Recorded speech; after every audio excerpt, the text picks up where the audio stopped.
Bem-vindos to one more episode of the Type Theory for All podcast. As always, this is your host, Pedro Abreu, and in today's episode, we continue our conversation with David MacQueen. He is an Emeritus Professor from the University of Chicago and has worked at Bell Labs for over 20 years. I don't think you'll need to listen the previous episode to follow this one. The previous episode was more about ML and Hope, and today's episode is more about the research environment that allowed all of that to flourish, Bell Labs. So Bell Labs began as a research and development section of the American Telephone and Telegraph company, AT&T, which originally held the exclusive telephone patent. Once that expired in the 1800s, they needed to develop a new technology to prove that all of it was still the best company, and hence Bell Labs was born.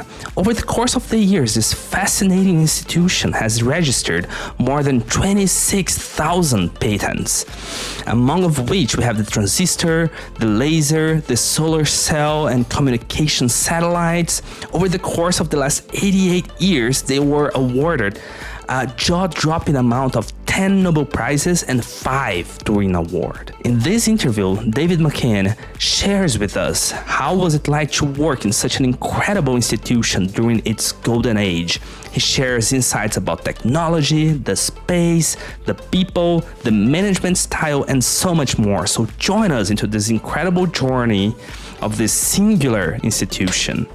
But before that, quick message. Don't forget that we have a Ko-Fi platform to receive donations. Just go to our website, typetheoryforall.com, follow the prompts, and any amount, any $5 is already a great appreciation to our cause to provide quality content that is always going to be open and free in the internet.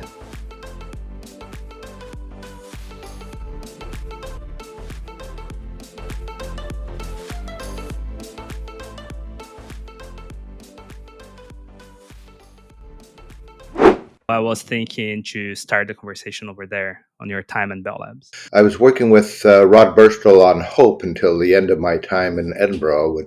I left Edinburgh in November 1979, and I had an intervening year at the ISI, Institute for Information Sciences Institute, which was a research organization associated with the USC, University of Southern California Computer Science Department. Does it still exist? I never heard of that one. Yeah, I believe it still exists. At that time, it was almost 100% funded by ARPA, which is the Defense Advanced Research Projects Agency, which was basically the organization that funded the development of the internet, or as it was called in those days, the ARPANET. ARPA. And so a lot of the development of the ARPANET and internet technology, like the domain name service, was developed at ISI. I worked for a guy named Steve Crocker, who was funded by ARPA, and his project was about hardware verification. He had a specialized logic for hardware verification. But I only spent 1 year there because, one, it was I wasn't truly interested in what was going on. I just did my own thing. I spent a lot of the time there translating the Hope implementation from POP2, which was the AI language at Edinburgh, to Interlisp. It was also in Southern California. It was actually a pleasant location because it was in a 12-story building at the edge of Marina del Rey, which is a yacht harbor on the coast. And I had a 9th floor office looking at the San Gabriel Mountains. And so if it was clear, I could have a nice view of the mountains. And if you could go up to the roof and watch the planes land at the Los Angeles airport, which was just south a couple miles. And I had a 3-mile bicycle commute along the beach. That sounds lovely. Anyway, I only spent a year there, and then I went to Bell Labs in New Jersey, and it was at Bell Labs that I worked on type theory, and then, as I mentioned before, we started the effort to design standard ML at the meeting in Edinburgh in 1983. I kept going back every year to Edinburgh and working with Rod Burstall and other people. So anyway, so I was doing a lot of this work while I was at Bell Labs, even though I was spending some crucial periods of time at Edinburgh each year. You're supposed to be off. So the design work, I was one of the kind of remote participants in the design because I was in Edinburgh, and also Luca Cardelli was at Bell Labs at that time. And so I was working with Luca. So the design was meeting in Edinburgh, having discussions, and then going back and working on the design and corresponding with Robin and company from Bell Labs. So there wasn't any implementation work until Andrew Appel came to Princeton. He got his PhD at Carnegie Mellon, and he came to Princeton as a assistant professor, and we got together and started working together on a new implementation from scratch. And we were using, I mentioned that there was a kind of prototype-ish Edinburgh SML that had been evolved from the Edinburgh ML, which was a translation of Cardelli's ML compiler. And it was in Cardelli's dialect, but various changes have been made. Notably, Bob Harper added the earliest implementation of the module system. And so we were using Edinburgh Standard ML, which was, as I said, a kind of prototype and not terribly robust. And we started working on the Standard ML of New Jersey compiler in the spring of 86. And in the spring of 87, I was spending 4 months in Edinburgh, but Andrew got the compiler to bootstrap itself. So there was the first year or so that we were working with the Edinburgh SML compiler, and it was starting to break down just about the time we got the Standard ML of New Jersey new version to bootstrap. And then from then on, we were, of course, working in that. This was the old days. We didn't have internet or any other kind of data connection between Bell Labs and Princeton, even though they were, about 40 minutes apart. And so we would transfer snapshots of the code about once a week or so by writing out a 9-track mag tape. And Andrew would carry it back to Princeton and put it on the machine there. In total honesty, I don't even know what a 9-track mag tape is. Well, unfortunately, I don't have an example anymore. So this is before even like floppy disks. Yes, it may have been. At the time, different computers had different kinds of external storage. Mm-hmm. So in the earliest days, you had paper tape. Have you ever seen paper tape? So paper tape was about between 2 and 3 centimeters wide, and it would have in the early days, it would have 5 places where holes could be punched to give a 5 binary digit encoding of a character. And then later on, it had more holes, so you could encode, say, the ASCII alphabet with 127. I guess that would be 7 bits and then 8 bits maybe. Anyway, usually paper tape was punched by a machine on the computer or on a terminal. At Bell Labs, when I arrived there, January 81, there was a kind of Unix room, what was called the Unix room. It was a kind of communal terminal room where people would sit and hack. And that's where Unix was built and all the tools and so on. And people like Ken Thompson and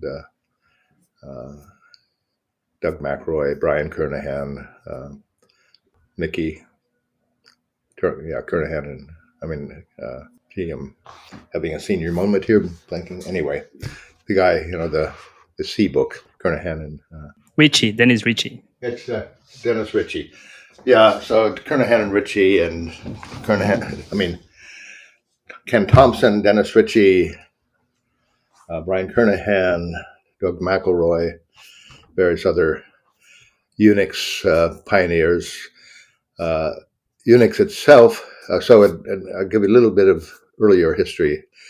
So I was in the Computing Science Research Center, which when I arrived was probably about 30 people, including the Unix people and some other people. There was a couple people doing numerical analysis and things like that. And this had evolved into in the old days, Bell Labs was founded in 1925, so there was no computing. There was an applied math group and mostly physicists and chemists working on technology needed for the Bell telephone system. Bell was the kind of national monopoly telephone system. And coming down from Alexander Graham Bell in the 1880s and 90s.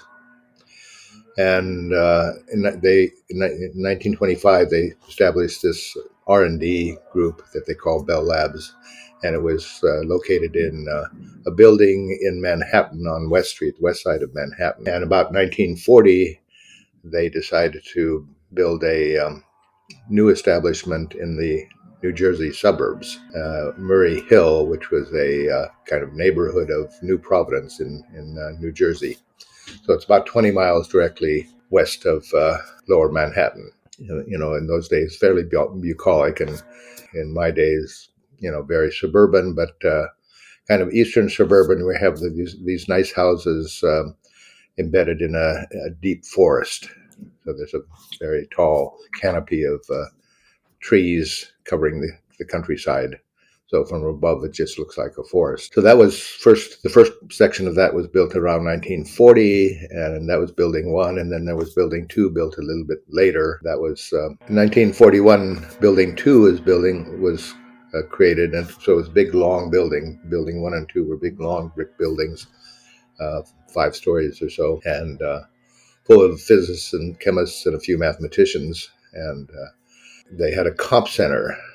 They had a mainframe. I think they had a Honeywell mainframe. Honeywell had taken over GE, General Electric's computer business. And so what were General Electric mainframes of the 1950s became Honeywell mainframes. And so the main computer center had a Honeywell machine. And there's still bits of this Honeywell technology that were embedded in the early Unix, because they would, for some purposes like early printing, they had to send it off to the comp center. So everybody had a comp center account for printing. So within the comp center, which was basically running Fortran programs for the physicists and chemists, they had a group that started doing a bit of computer science research, say in the late 50s, early 60s. And that eventually grew up to be big enough so that it could split off and become a actual research center. And Bell Labs is a name that designates the R&D component of the AT&T Nobel monopoly. By the 1980s, there were about 1,000 people in research, which was kind of Division 1. And the rest was development, like actually designing and designing telephones and telephone switches and cables and microwave relay stations and all that stuff. So the development part was about 95%, and research was about 1%. So it was like 20,000 total and 1,000 in research. And the research was mostly at Murray Hill. There were several locations around New Jersey, Murray Hill and Homedale, which was built in the 70s. And if anybody has seen the recent science fiction TV series Severance. That's filmed at Homedale. The building is, when they show kind of external views of the building, that's Homedale.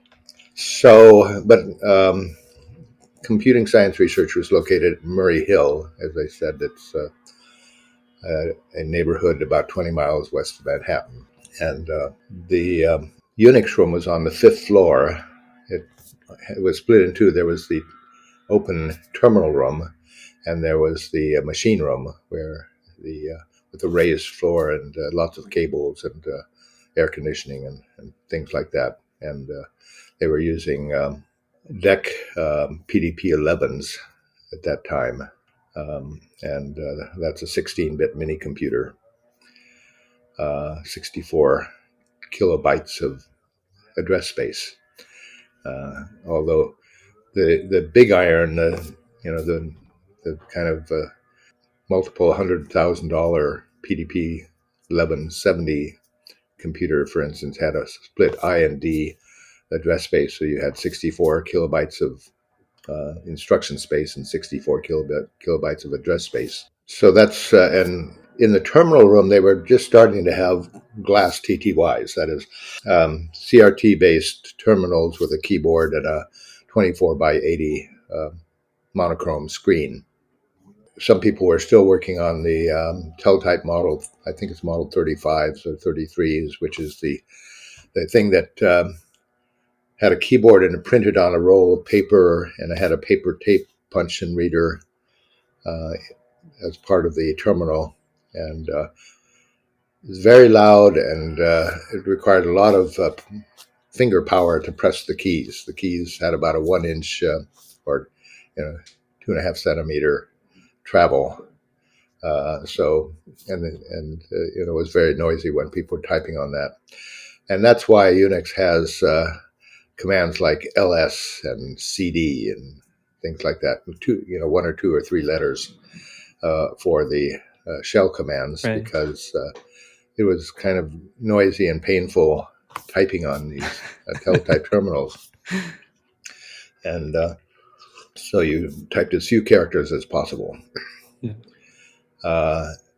And there were just a few people in the center who had terminals in their office. They were starting to wire up things so that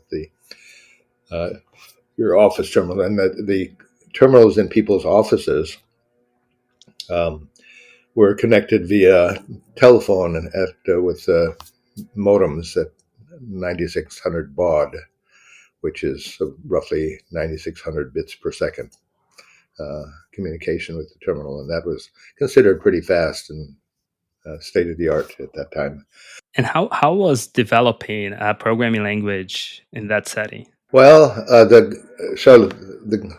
the way the center was organized, there was a director, and he was one of the sort of old timers, and the local philosophy was that you hired good people and let them do what they wanted to do, and something good would happen, like Unix. And that was a nice, benign, kind of hands-off management style, which I appreciated. This particular center. Other centers had different management, different cultures, and I'm really not familiar with how other centers operated them. But some centers were more business-like. Some centers might have projects that came down from above, saying, do this. I'm not sure about, for instance, the invention of the transistor, which happened in the late 1940s, around 1947. I think they were working on a more or less official directed project because at that time in technology, people were trying to do digital things using vacuum tube technology. And vacuum tubes, or valves as they're called in Britain, were unreliable, expensive. They ran hot. They had to have a heater to jazz up the electrons, so they'd move from one filament to another, and they would burn out like incandescent light bulbs. And this was a big problem when the first computers, like the ENIAC computer that had 18,000 of these vacuum tube devices. In, a transistor is kind of an equivalent or replacement for a vacuum tube, one kind of vacuum tube. Um, so that was the technology at the time in which what was available for doing anything digital. Early computers, and Bell Labs was starting to think about electronic switches after the war. So there was a technological need for something better and solid state. And there was some earlier work on solid state electronic devices like diodes. So things like solid state diodes existed. And so the holy grail was the solid state replacement for the vacuum tube that served as an amplifier and a switch. And other places they used electromechanical relays, which would apply a current that would activate a magnet that would cause a mechanical thing to form a connection, and that sort of thing. So their whole computers built with relay technology too, but that was a kind of technological dead end. And it was pretty clear that vacuum tubes were also a technological back end, and so they needed to invent the transistor. It was time. There were certain rules. There was back in the 50s. There was a kind of antitrust movement against AT&T, which was a national telephone monopoly, essentially. There were other local telephone companies, but basically AT&T ran the whole system. So they were subject to restrictions because of antitrust negotiations and agreements. They couldn't build and sell computers. They could build them, but they couldn't sell them. So the transistor was developed at Bell Labs, but AT&T did not become the big transistor maker. That was left to other people later on. The whole Silicon Valley. The Silicon is because they took over the transistor business and later integrated circuits. So, by around 1960 or so, which is kind of when the computing science research group was born out of the Comp Center. They had mainframe computers, basically, and the smaller mini computers from companies like Digital Equipment or DEC were coming out, and so they could afford their own computer as opposed to having to send off decks of cards to the Comp Center. And they could have interaction via these teletype terminals. So it was, kind of a major transition at that time, going from the leave your desk at the dispatch counter at the Comp Center and come back the next day for the results of the overnight run, versus being able to sit down at a terminal in your local terminal room and type directly to the computer, which was in the next room. And that involved time sharing, multiple people interacting with the computer simultaneously, instead of a stream of card decks being entered, read by the card reader. So this is how. So you were working on implementing SMO and J. You were. That's where you were. Right. So this is the context. The technology Right. was. And you were Unix to develop. You would use this telecons, the TTYs. Is that right? Well, I arrived when in the middle of the transition, when there were only a couple of TTYs, teletype machines left in the Unix terminal room, and I was able to have I think it was a Hewlett Packard glass TTY, a terminal with a small 24 by 80 character CRT and a keyboard, and attached by this kind of telephone modem to the machine upstairs. I was on the third floor and the machine was on the fifth floor. And so I could work in my office. So I never was one of the denizens of the machine room, the Unix communal lab. I did my own thing in my office. But Of course, the other thing was that Unix was originally written in assembly language on a kind of oddball machine, DEC PDP-7, which was an 18-bit mini computer, and it was the kind of discarded machine from some other project that Ken Thompson found in the attic, more or less. Started playing with. Then that was like 1969, and around 72, Dennis Ritchie developed the C language, which was kind of a very high-level assembly language for the PDP-11. And I think by then they had a small PDP-11 machine, which is a 16-bit mini computer. And he developed C on that. And then for the sake of future portability, they re-implemented Unix in C. And of course, all of the utilities and tools and the shell and so on were implemented in C. So it was a C world. And at that time in computing science, there are a number of people who were trying to, Fortran was the big breakthrough in terms of high-level programming in the 1950s for scientific engineering purposes, so scientific and engineering applications.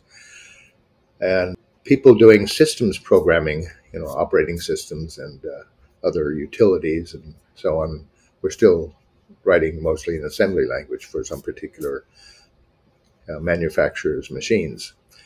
IBM assembly language or DEC assembly language for the PDP-11 or whatever. So it was a time when people were thinking about moving to higher level languages for systems programming. And so C was the one that was invented at Bell Labs. There were others. There was one coming out of CMU, Wolf. What was that called? I forget what it's called, but there was one coming out of France. So there were several competing proposals for a good, relatively high-level language, but still close enough to the machine so you could write an operating system kernel or something like that. And C, in the end, won out because it came with Unix, and Unix was eventually widely distributed and became very popular in universities and so on. The programming language at CMU, were you thinking of Bliss, maybe? Bliss, yeah. Yes, okay. Bliss. And I think that was Wolf was the main guy behind Bliss. Right, yes. W.A. Wolf. Absolutely sure. And Russell. Yeah, so these were languages that were kind of the times, and they were kind of competitive with one another. None was outstandingly better than the others, and C was a typical example, and it became very successful because of its it was the native language of Unix. Right. And Unix carried it across the world. And if your university installed Unix on one of its mini computers, then people would program it in C, because that was the standard language. Anyway, so, but in these days at Bell Labs, I was initially still running Lisp. There was a Lisp that was available for our local machines, and for instance, one of the things, I did a couple small bits of C programming. When I came from ISI in Los Angeles, there I had, back in Edinburgh, we had our own kind of text editor that was embedded in POP2, and the commands were POP2 functions and so on. At ISI, I learned Emacs, and so Emacs was coming out of MIT and running on DEC 10 computers. So I became proficient in Emacs for text editing. When I got to Bell Labs, the standard text editor was ED, which was just a simple line-oriented editor that you could run on a paper TTY like editor, no screen editing, visual editing or whatever. So I wanted to Emacs, and so one of the first, I think, a guy named Gosling, who later invented Java, Bill Gosling. I forget where Gosling was at the time, but he had ported Emacs to the DEC VAX computer, and the VAX was a 32-bit replacement for the PDP-11, which was 16-bit. So it gave you much bigger address space going from 16 bits to 32 bits. So our group at Bell Labs, Computing Science Research, was moving from the PDP-11, which was the communal time-shared machine, to VAXs, 32-bit VAXs. And so Unix was ported to the VAX locally, but nobody there used Emacs. And so I ported Gosling's Emacs from whatever version of, probably VAX running the VMS operating system of DEC to our local Unix. So Bell, our center had its own true Unix. They were named according to editions of the manuals. So Doug McElroy was kind of the editor of the manuals, and every once in a while, every few years, he put out a new edition. So there was 7th edition, there was 5th, 6th, 7th edition. 7th edition was the first Unix that was widely distributed to universities and other institutions. So that was the 7th edition of the manual. And then internally, there was an 8th and a 9th and finally a 10th edition of Unix. So these were slightly different. And there's also Berkeley Unix. And the Bell Labs Unix, the Bell Labs Research Unix, was mainly the popular externally on 16-bit machines like the PDP-11. And it was eventually ported to the 32-bit VAX, but not locally. There were two guys in another division, the kind of electrical engineering division, which was located down in Homedale, and they took the PDP-11 Unix and ported it to a VAX. And London and Reiser were the two guys, not the famous naughty Reiser, but another guy named Reiser. And so there was a 32-bit port that was done somewhere else. And then Berkeley and people like Bill Joy took that 32-bit port to the VAX and used it and developed it at Berkeley. So that became the Berkeley or BSD. I think BSD stands for Berkeley Software something. Distribution, I think. Yeah, Berkeley Software Distribution. Anyway, so they kind of stole Unix from this Bell Labs organization that developed it by basically pursuing and making available a 32-bit port that ran on more modern machines like the VAX. And internally, I don't know whether they used the London Reiser port initially, but they kind of naturalized a 32-bit Unix on the VAX in our center. So we had, I think when I was there, it was probably 8th edition Unix when I arrived. And so we were running 8th edition Unix, and so I basically ported Gosling's Emacs from VMS VAX to 8th edition Unix running on the VAX, so I could edit. I also did a Lisp implementation of Yak. Sounded like a useful tool to have around. Nice. And I worked on further development of this Lisp translation of the HOPE system, and I started working on type theory. So it was quite a few. I'd been at Bell Labs for 5 years when Andrew came to Princeton, and we started working on and of course I'd been working on the design of standard ML, and so we started working on it in like March, April of 86, and used Edinburgh SML as the prototype language, implementation language, and then got it bootstrapped in the spring, early summer of 87. And toward the end of that year, we sent out our first tapes of our first external distribution of Standard ML of New Jersey. I think it was version 0.22 or something. And these version numbers were basically, we'd bump the version number whenever we made one of these 9 tracks to transport the code from Bell Labs to Princeton. So it's basically counting that you used 22 9 tracks. Right. So every time we made a 9-track tape to, right. transfer the code from one place to another, we bumped the version number.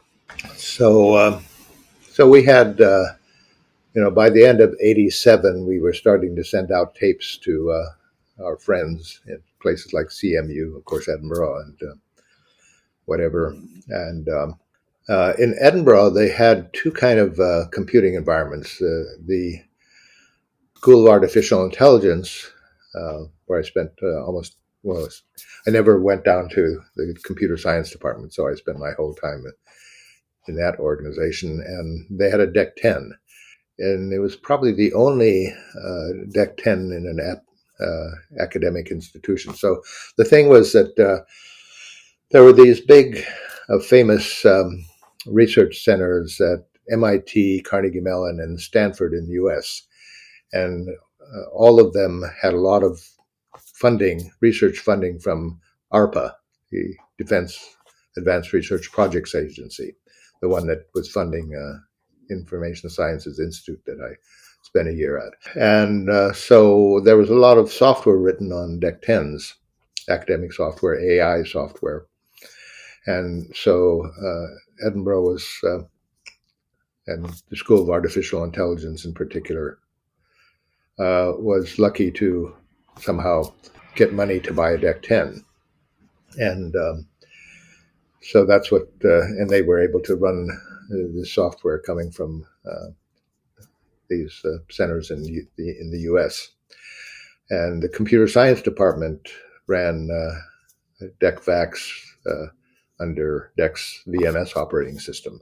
But anyway, there was a VAX, but not a Unix VAX at Edinburgh.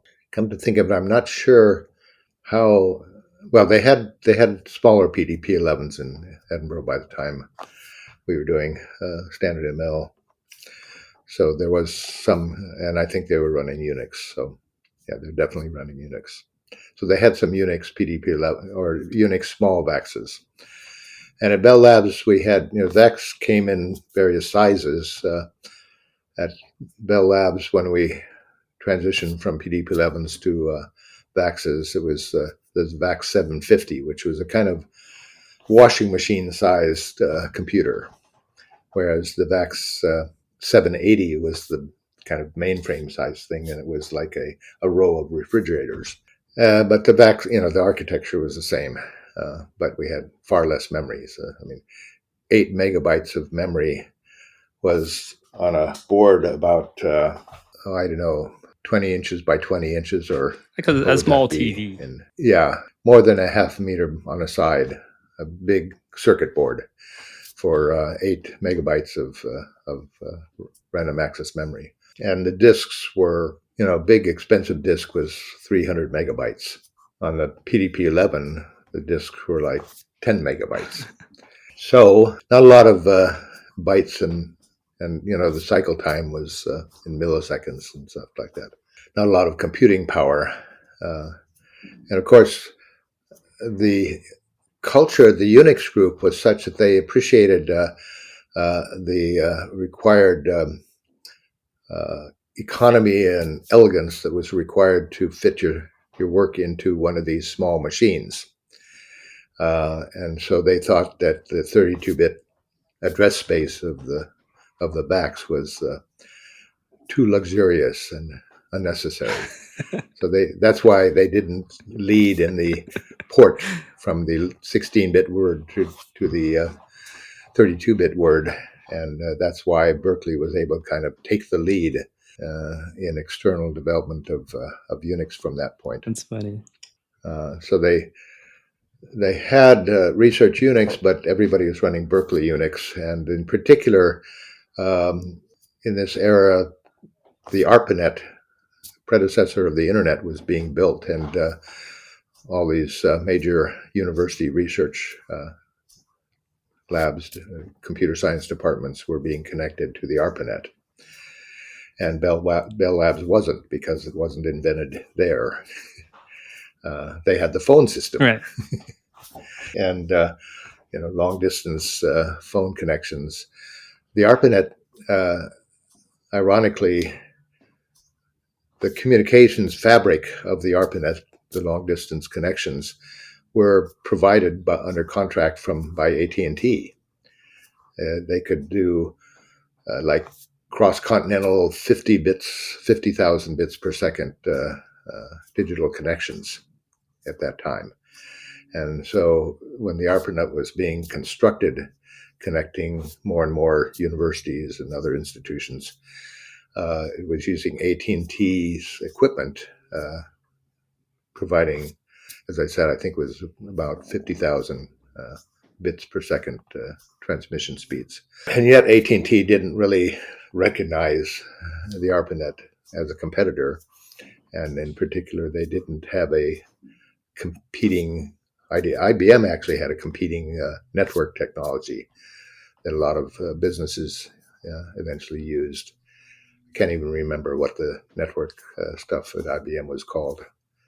But, because the ARPANET was kind of open source, or not proprietary and commercial, it eventually took over from, even in businesses, from the IBM standard. So one thing that I'm curious about is that you were working in the same building as the people working and developing Unix and the C programming language, and it kind of surprises me that, so like you've mentioned that you would be more working on your own office and not being in the common room and things like that. But kind of surprises me that like Lisp was so prominent and you were there working on SML and these beautiful programming languages, beautiful type systems.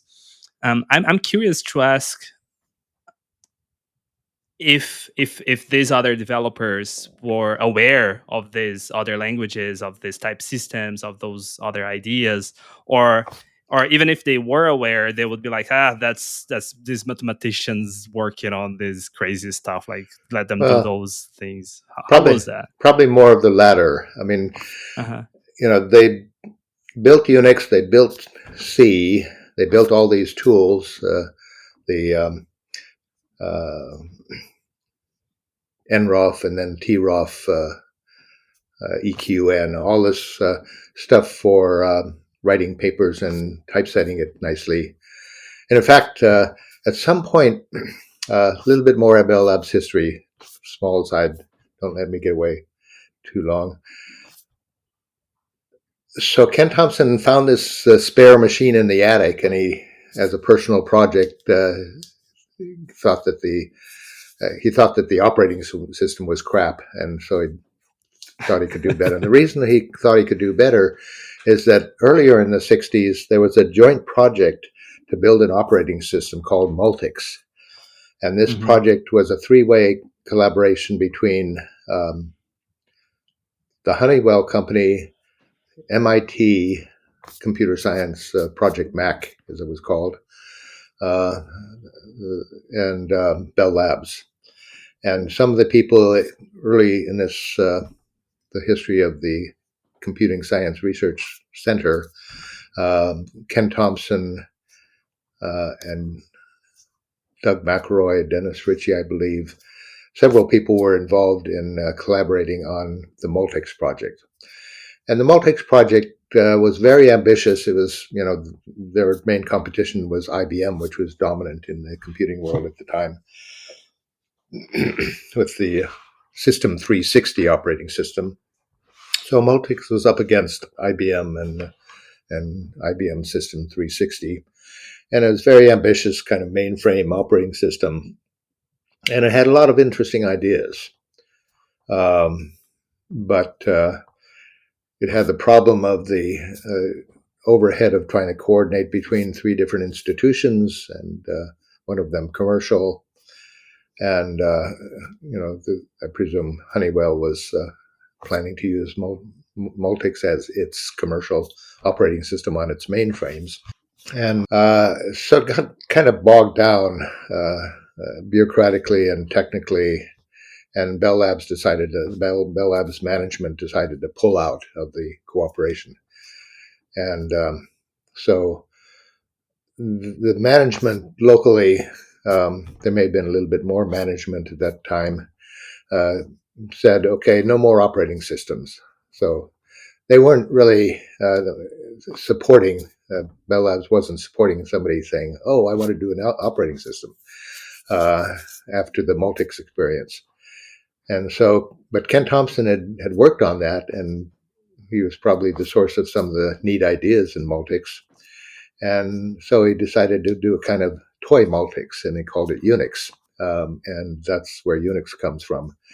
And so initially he did it on this kind of found machinery.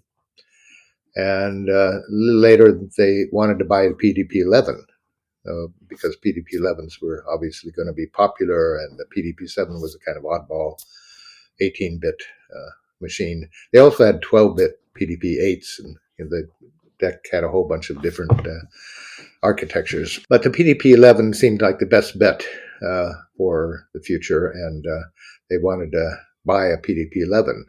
And in those days, small PDP-11 is probably 50 to 100, maybe let's say $100,000. It was still an expensive thing to have on the budget, and they couldn't justify spending this money so they could develop an operating system, because new operating systems were not viewed as a productive research topic. And so they said, well, we'll build a word processing system for the lawyers to do their patents, the patent lawyers. So they said, we'll develop a set of software tools for the lawyers to do patents. And that's how they got $20,000 or something to buy a small PDP-11. And that's what they started writing Unix on. And that would have been early 70s. And so the Unix and C were developed mainly during the 1970s and started to be distributed to the world, the research world. AT&T still couldn't be in the computing business, and that included selling people operating systems. So they could give it away, and they had a kind of research and education license that they could get people to sign and then give them a copy of Unix. So that's a little bit more Unix background. But back to when we started to distribute standard MO in New Jersey by sending people 9-track tapes. 9-track tape came in different sizes. There was a kind of mini size, which was about 9 inches or 20 centimeters, and the kind of big full-size 9-track tape, which... Was it expensive? 9-track tape? Yeah. I don't know. I never personally purchased any. I just got it. They came from the stockroom or something. It probably wasn't terribly cheap for the day, but it was just magnetic tape, and presumably high grade for purposes of storing data. And these names, when you see if you look up, say, IBM mainframes or something like that, there'll be an illustration, a photograph, and it'll show a big machine room, and all around the edges of the machine room will be a rank of 9-track tape drives, because these were relatively small capacity. I think in the end, a full-size 9-track tape reel could store like 128 megabytes. Okay. And of course, that was accessed sequentially. You had to run, wind the tape Right. and rewind the tape and so on to move from one record to another to read the tape. And that was mechanical rotation of this big heavy reel. And so one of IBM's killer technologies was it built really good tape drives. And they were, refrigerator-sized console cabinets. And they had a kind of loop of tape going down for a kind of buffer. And I think the part of the machine that contained the reel and the kind of tape loop was vacuum, pump the air out so that reduce friction and things like that. And so they were big, heavy, expensive pieces of equipment, and a typical computer room would have a whole bunch of these things. And the operators of the computers would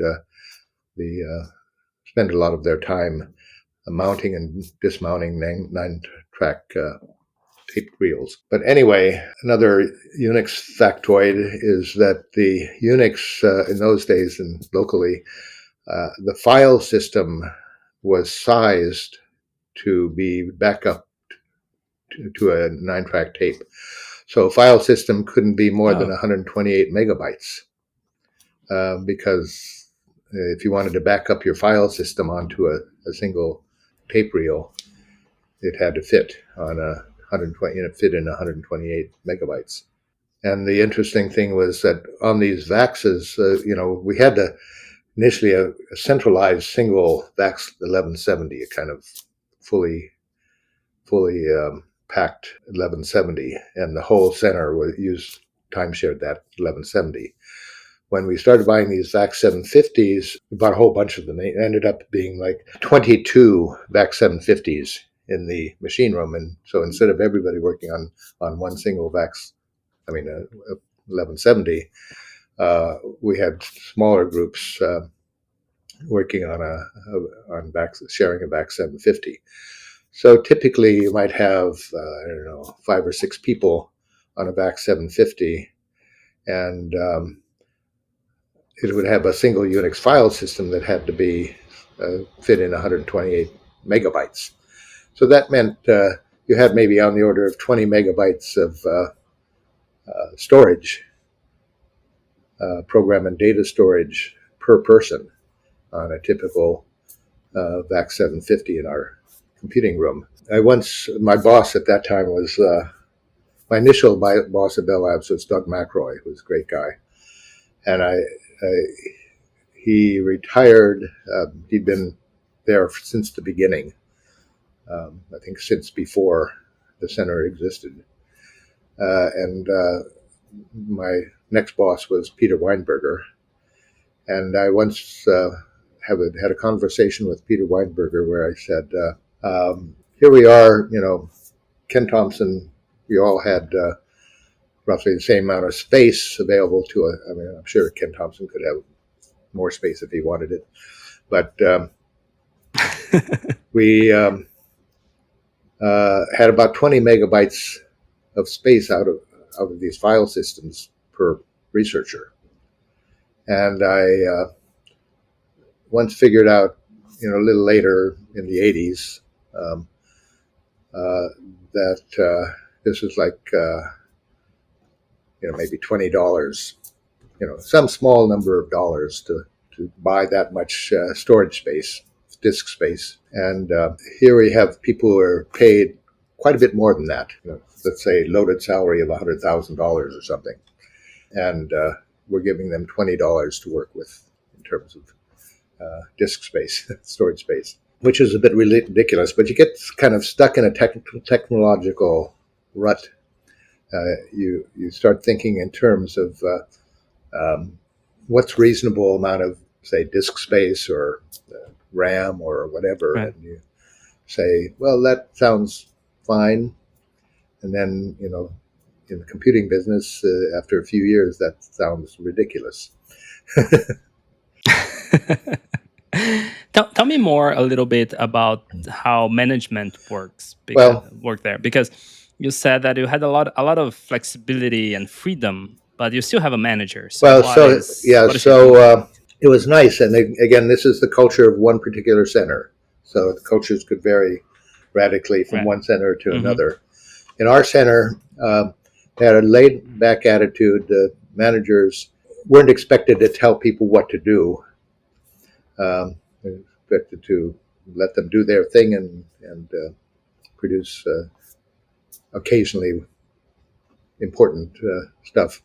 But they would still come and check on you, I assume. So the management from underneath, the management burden, what the interaction was mainly an annual one-page report of what you had been doing that year.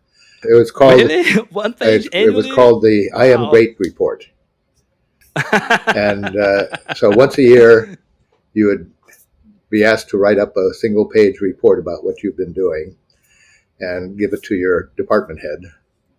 And departments were on the order of 10 people or something. I think there were 5 department heads and 30 to 40, later on 50 paper people. And so the department head would get this one-page summary of your work, and presumably they had been spending a little bit of time trying to understand what you were doing. They could come and ask you if they felt like it.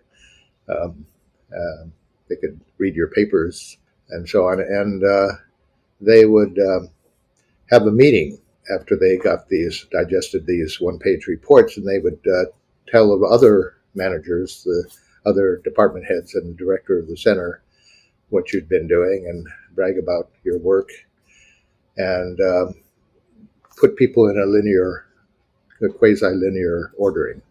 Good guys and the bad guys and the middle guys. Then, maybe a few weeks later, the director would get a budget or something like that, and you divvy up the money and determine who got paid what.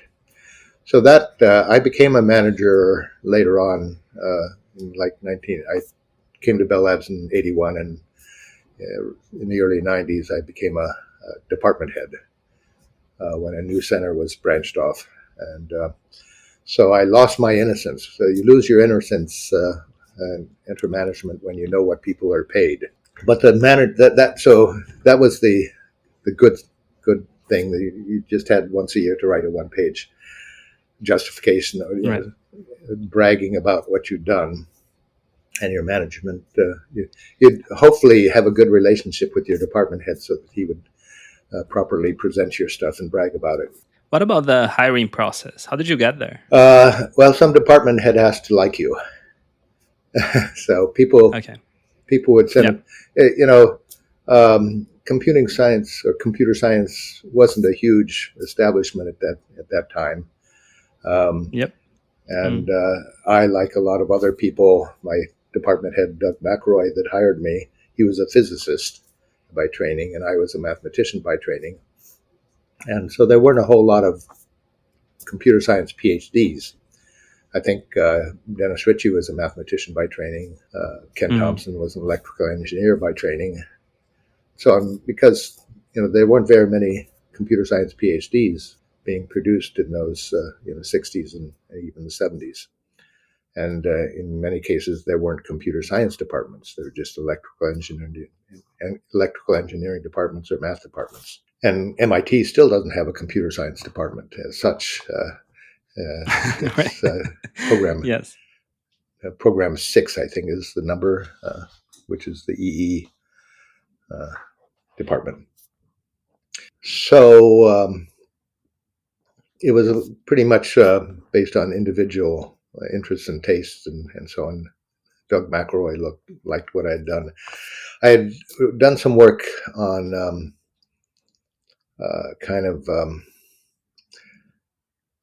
coroutines, concurrency, and stream processing with Gilles Kahn at Edinburgh.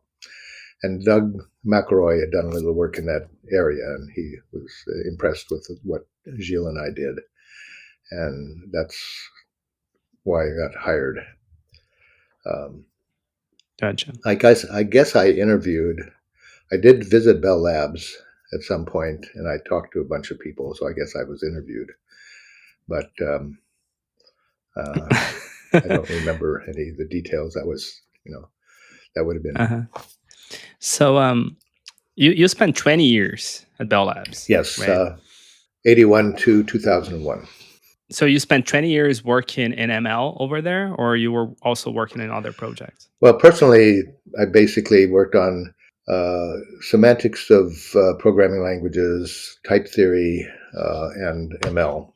So ML was probably the biggest chunk. And then, as I mentioned, around 1991, I became a department head. And so I hired a bunch of people as a department head and had to read their I am great reports and so on. I still find it hard to believe that you were in the same building as the guys developing C, and C is still so different from the kinds of things we do in functional programming language. Well, I type wasn't. system could be so much better. Yeah, well, I wasn't. I wasn't there at the beginning. So Unix and C were the product of the 1970s. And in terms of systems work, there were two places that were extremely important in the 1970s. There was the Bell Labs Unix group, Unix and C, that's what they did. And the other important group was Xerox PARC. And what they did was the Alto, Ethernet, Xerox printing, Smalltalk, and things like that. So essentially, everything we do is based on a kind of mishmash of what Bell Labs did and what Xerox PARC did. It's hard, the machine that I'm talking to you through, an iMac, is essentially a unification of the Unix world and the Xerox PARC world. The ARPANET, the internet, of course, is another aspect of that, and that came from various centers. Neither.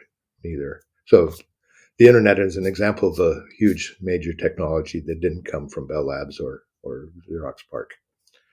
Although I think Xerox PARC was probably one of the earliest industrial labs that got connected into the ARPANET internet world, whereas Bell Labs kind of ignored it because they had invented their own stuff. I think I was the one who got Bell Labs eventually connected to the ARPANET.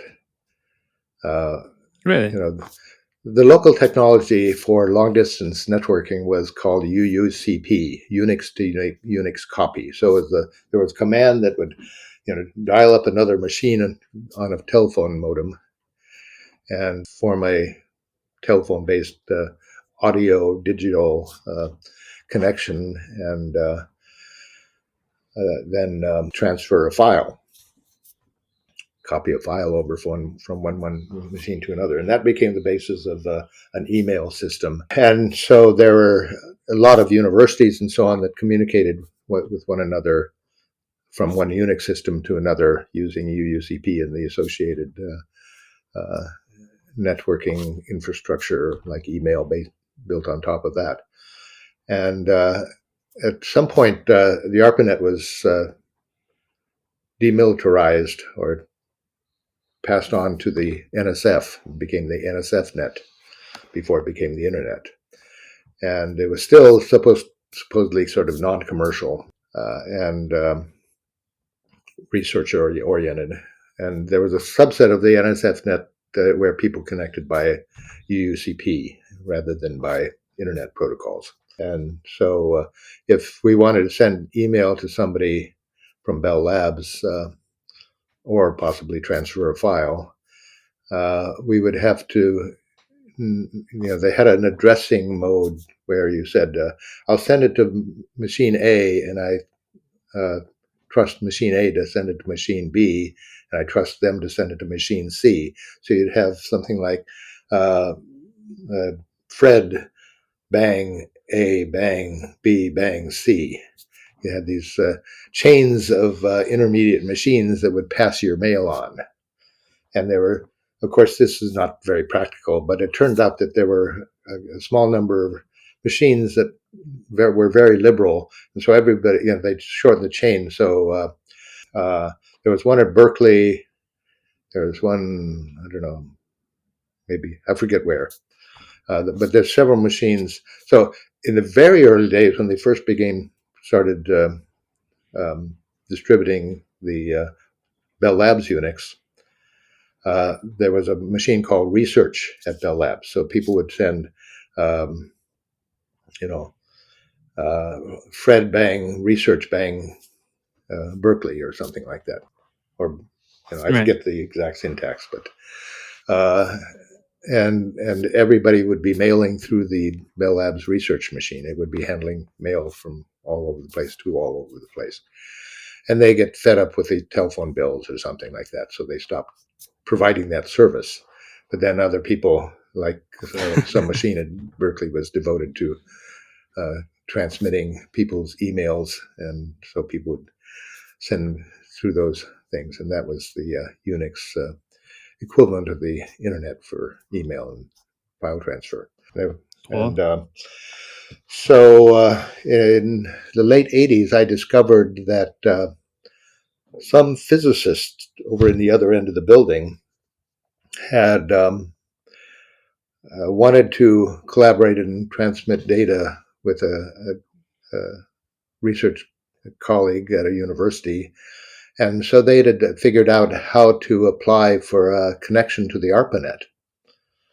And the paperwork had been submitted and approved and so on. So there was a connection to the ARPANET for Bell Labs that had been, the bureaucracy had been done. But it hadn't been implemented. Nobody had actually connected the wires and put in the software. And so I discovered that, and I said, I would like to have this. So I started trying to pursue it on my own. Turned out that this physicist had said, after he kind of got the okay to connect to the ARPANET, he delegated the implementation of that to the Comp Center. And apparently Comp Center wasn't terribly interested, so they dropped the ball. Nothing happened. So I was going to do it myself. And the software, the ARPANET software, didn't run on our local Unix. It was Berkeley Unix software. By this time, I think it was the TCP/IP stack.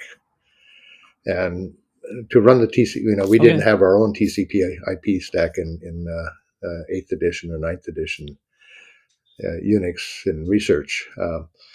So I would have had to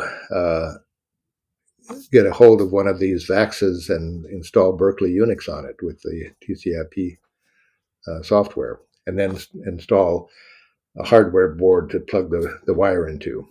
And at that time, my father was ill, and I had to leave for a while. And I guess I explained the situation to Howard Trickey and Dave Prezzato, who were two systems guys in the center, and they were interested enough to take over the project when I had to leave. And of course, they didn't like the idea of installing Berkeley Unix and its software, so they just implemented the TCP/IP stack for our local research Unix.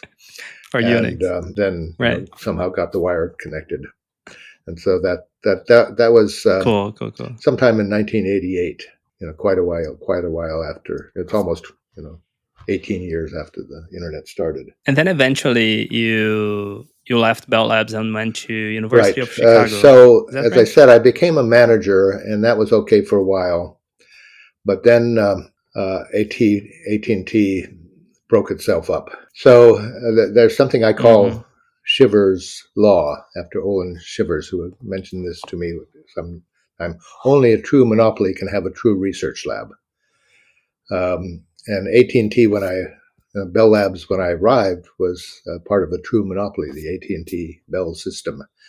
And the funding for research, as I said, 5% of the R&D budget, was just a kind of tax on the top level overall income of that corporation, which was like $100 million, which is a lot of money.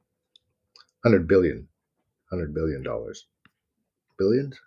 Billions, must have been Mm-hmm. millions. Anyway. And, Yeah. a center like ours probably cost, like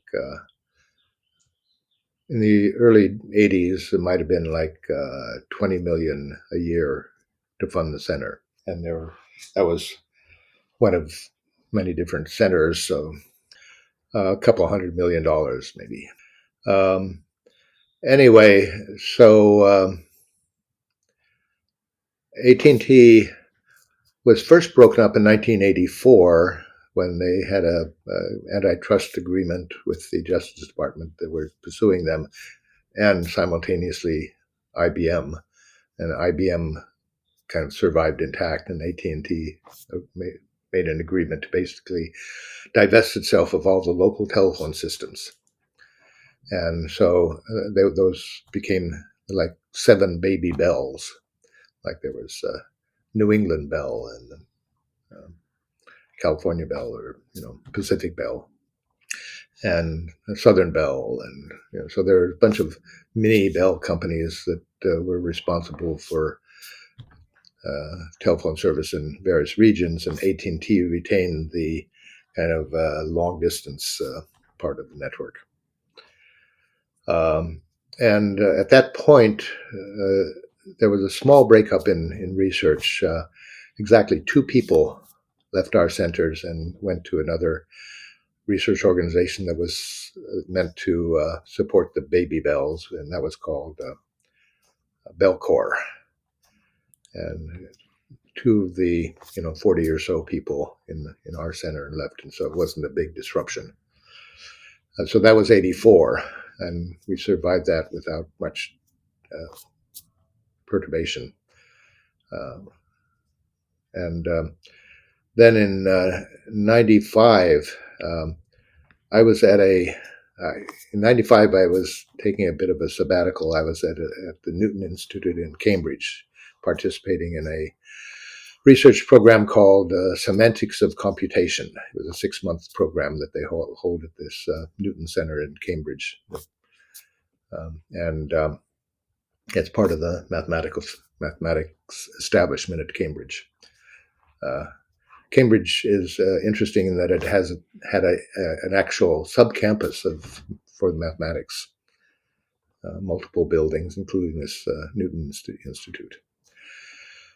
I was spending a few months there, and that's where we worked on the 1997 revision of Standard ML design.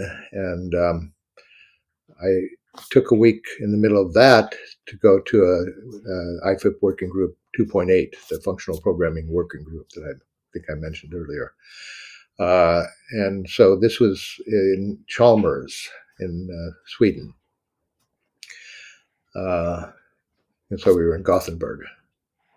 I think it was in Gothenburg. I forget exactly what the location was, but I was there, and John Reppy was also there. He's a colleague from Bell Labs, and also working on Standard ML of New Jersey.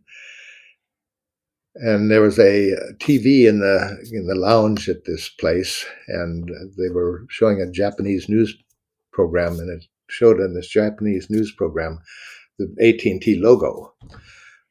So this was mysterious. Why is a Japanese news program prominently displaying the AT&T logo in their news program?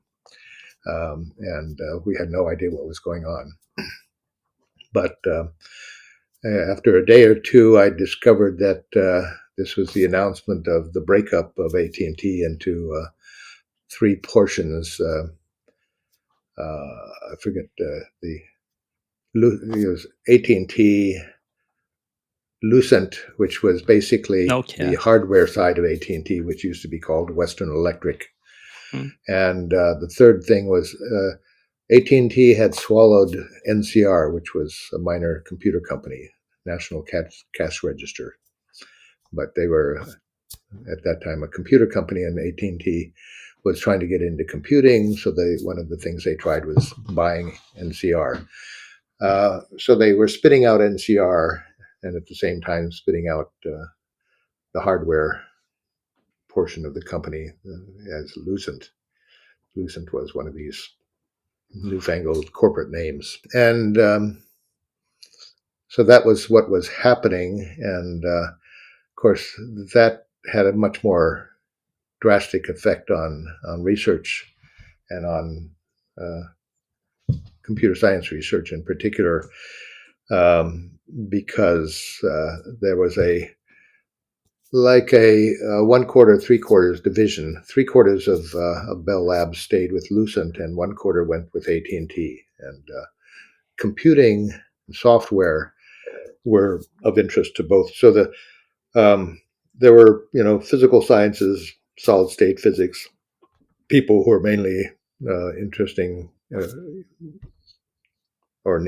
in things like integrated circuits and that sort of thing. And of course, they would go with Lucent, which still had chip manufacturing and things like that. But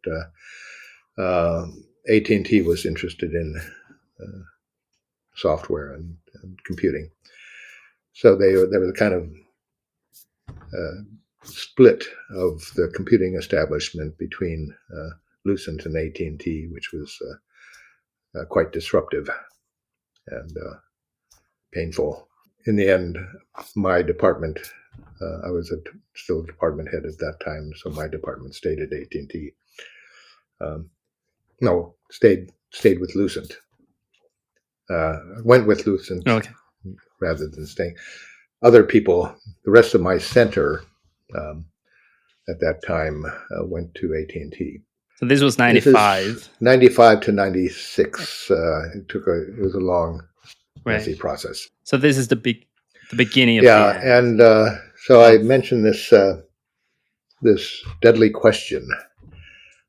So one thing that was good about AT&T and the management, the local culture of management and so on, was that people didn't ask you to justify monetarily what you were doing. This is going to pay off. This is going to be $100 million home run, or $100 billion, I guess would be the relevant figure. And you did what you did, and if they liked it, they paid you. There were a few people who, didn't last. There were people who left who were kind of not doing anything interesting, or not doing anything interesting to their department head, the director, or whatever. So it was possible not to get fired per se, but be told to go away. You don't fit here anymore. Yeah. I don't think we're a good fit. Right. You're not the problem, I am. Anyway, so there were, but it wasn't too easy to get fired. The point is that I had colleagues at IBM Research, and when I went to visit IBM, it looked like anybody who had been there for more than 2 years was some kind of manager and had people under them. So the IBM was a very management-rich environment, even in research. So I had the impression that people at IBM Research spent a lot of time thinking about how to justify and their work to their management, either the immediate management or their boss or their boss's boss or something. And that was a big part of their life. It wasn't at Bell Labs in the good days.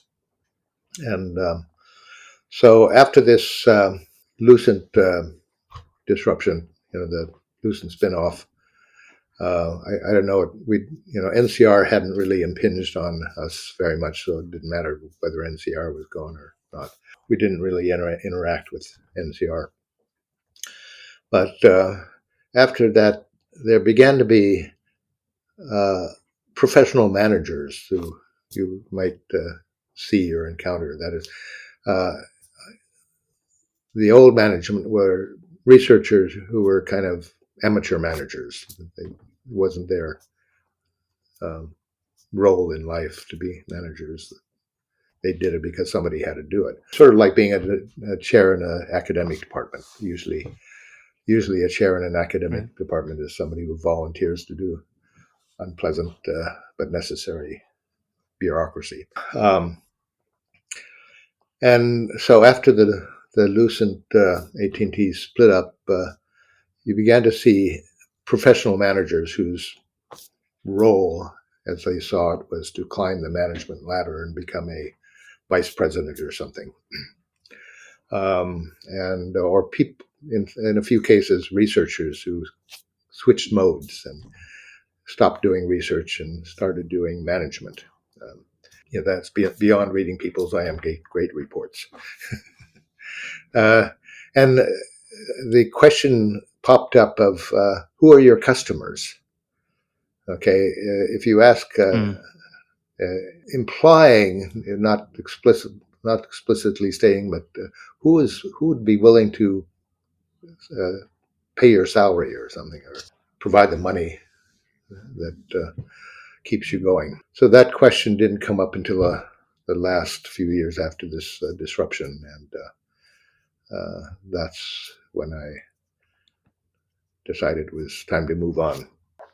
There's also the question of who's your boss. Whenever, if you're an academic in a department, usually the department head is on maybe a 3 or 4 year term. Occasions there's kind of long-term department heads who somehow like the job or something, or are very good at it, and people don't mind. But basically, you don't worry too much about who your job is, your boss is. But in industrial situations, that can be a big issue. And good boss, bad boss can be completely different experiences. So anyway, I had good bosses for a long time, then I had bad bosses. Well, I think that settles our conversation about Bell Labs. I think I gathered everything that I could think of, and it was a wealth of details. And I think the listener will also agree with me that we could feel like we were there with you, like you were talking about the details, the mag tapes, and the floors, and being in this kind of, how can I say, it was almost as if this place was in the middle of the woods with all this trees around. Yeah, it had. It's one of these suburban corporate campuses that you find scattered around New Jersey, where it's Right. a building. In the case of Murray Hill Bell Labs, it was an old 1940s brick building, but a lot of them are fancy modern buildings with interesting architectures. But they generally have lots of green lawns that are covered by geese and geese droppings, and maybe a pond or something, and the surrounding countryside That must be full such of great trees. walks. Kind of relatively nice to look at or look out of if you're not facing the parking lot.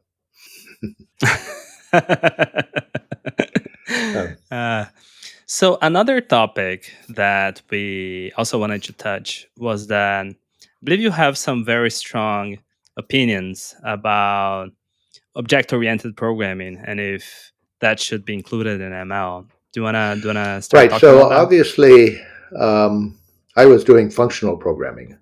Lambda calculus is the starting point. Object-oriented programming, so when I first arrived at Edinburgh, I had to try to get up to speed in computer science because I was a logician, and I knew about computability theory, right, and logic, but I didn't know a whole lot about computer science. But the most obvious kind of compatible area to look at was things like domain theory and Scott-Strachey semantics, things like that. So that's one of the things I studied immediately on arriving in Edinburgh.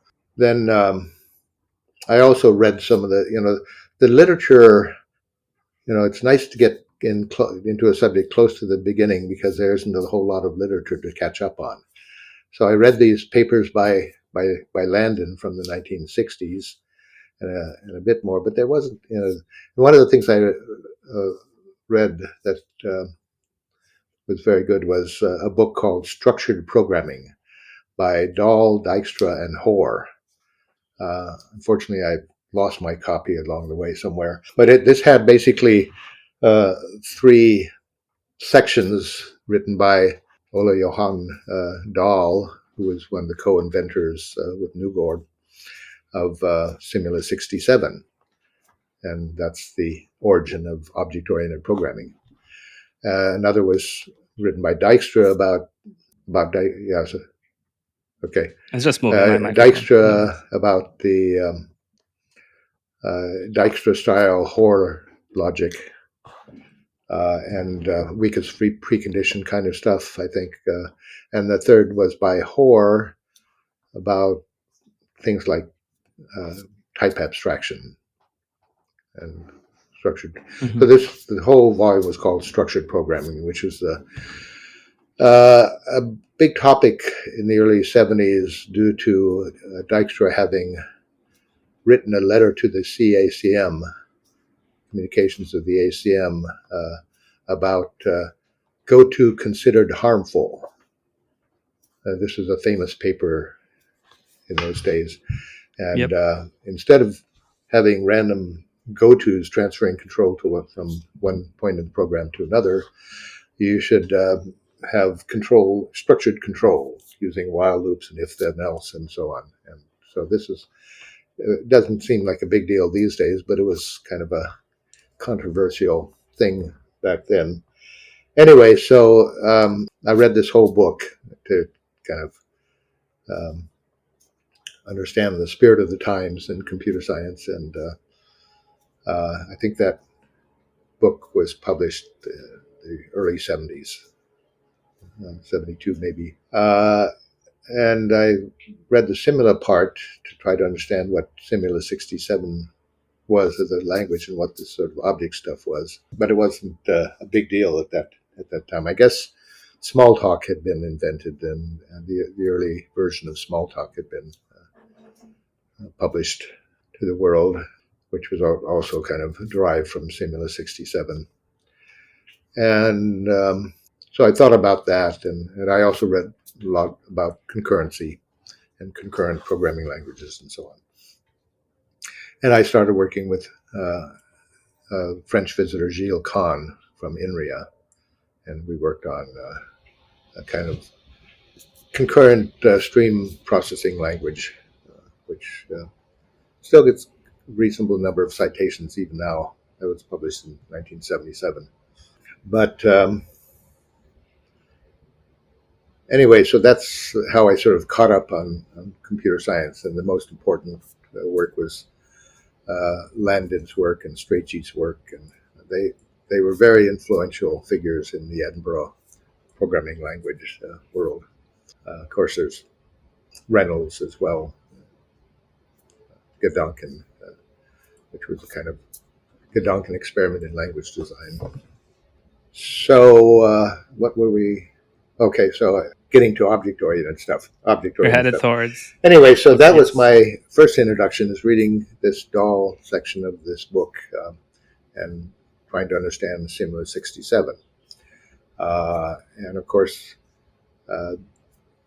after I got to Bell Labs, two doors down the hall from me was a guy named Bjarne Strustrup. And he had come from Cambridge University, where he had done a systems degree, simulation-based research using Simula 67 as his working programming language. And so he's really keen on Simula and the kind of object-oriented ideas in that. And so when he got to Bell Labs and discovered this Unix C orthodoxy, he decided to blend in a sense, by trying to modify C so that it was more like Simula. And he did this by using preprocessor macros initially. Later on, I guess the standard C preprocessor wasn't quite good enough, so he wrote his own kind of preprocessor and he originally called his language C with classes, and then later C++. And so that was two doors down the hall. for me. And I tried talking to him once. We once tried to have a technical discussion, but it didn't work because there's no common language, if you like, of to try to communicate with. And that was sort of my experience with the systems people at Bell Labs in general, is that you ask them a question and you're looking for kind of mathematical, abstract answer, and they'll draw a bunch of boxes and draw lines between the boxes and things like that. Or they'll point to some C code or something. And that wasn't quite what I was looking for.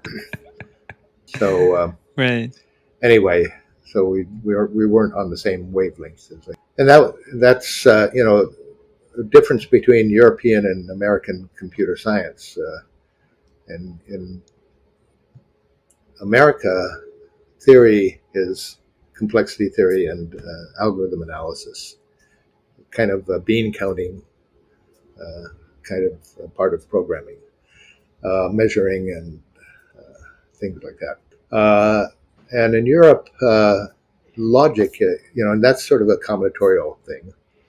So combinatorics is kind of the mathematics underlying American theory.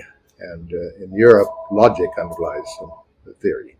And they're interested in some rigorous semantic descriptions of things like languages and reasoning about correctness and things like that.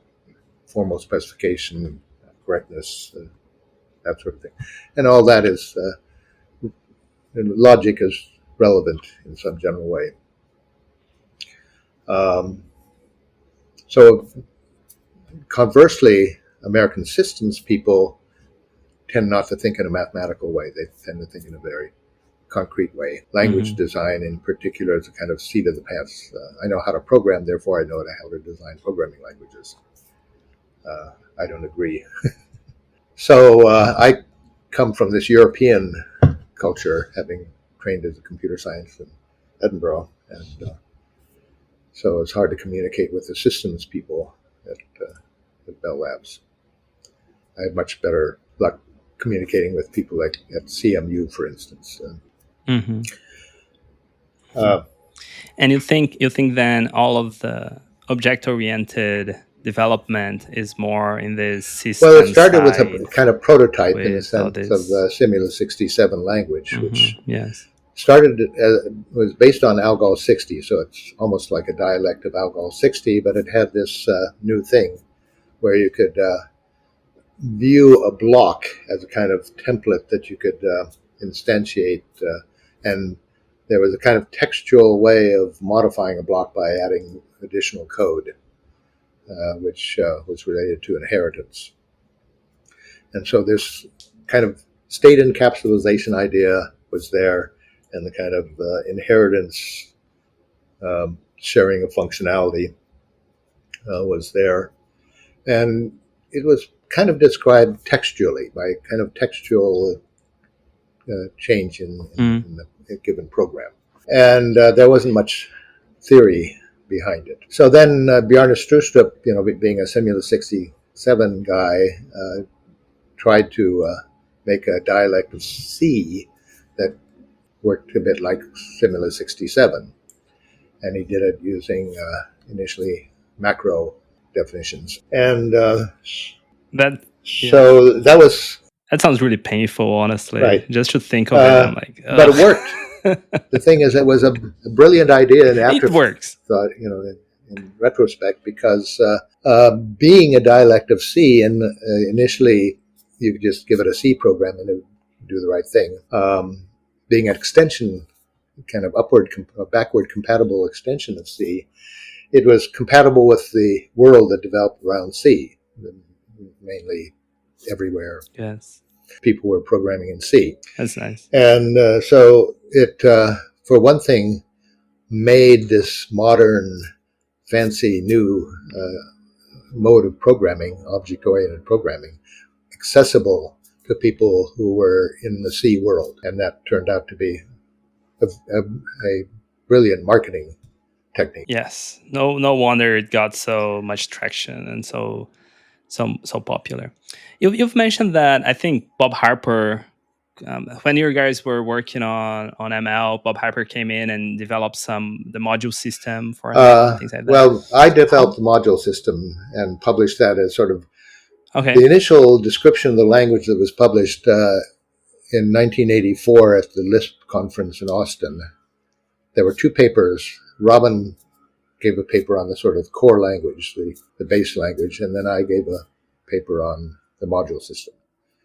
And then a little while later, in 85, Bob Harper came to Edinburgh as a postdoc, and one of the initial things he did was implement my module system design in this Edinburgh SML prototype. Right. So he did the first prototype implementation. Your idea. Got it. I ended up doing at least 4 passes of implementing the module system during the development of Standard ML of New Jersey over the years. And I'm contemplating yet another one. How does the module system in ML compare with object-oriented programming? Object orientation is based on a metaphor, the object metaphor, that you create something in code that is a kind of a software embodiment of some thing, like a car, and or I don't know, whatever, a human or an animal or a tree, or more likely something like a network node or some piece of the network technology. And this thing has a state which is usually encapsulated. So anyway, there's this object metaphor where you have something that has some internal state typically and some well-defined interface called methods, but they're just functions that one can use to both get information about the internal state and to modify the internal state. Okay, that's the kind of object metaphor. So in a pure functional language, that's kind of irrelevant because there's no state. So this notion of an object doesn't make sense in a pure functional language. Of course, Standard ML, one important thing about Standard ML is it's not a pure functional language. It differs from other, Haskell is the typical example of a pure functional language that's widely known.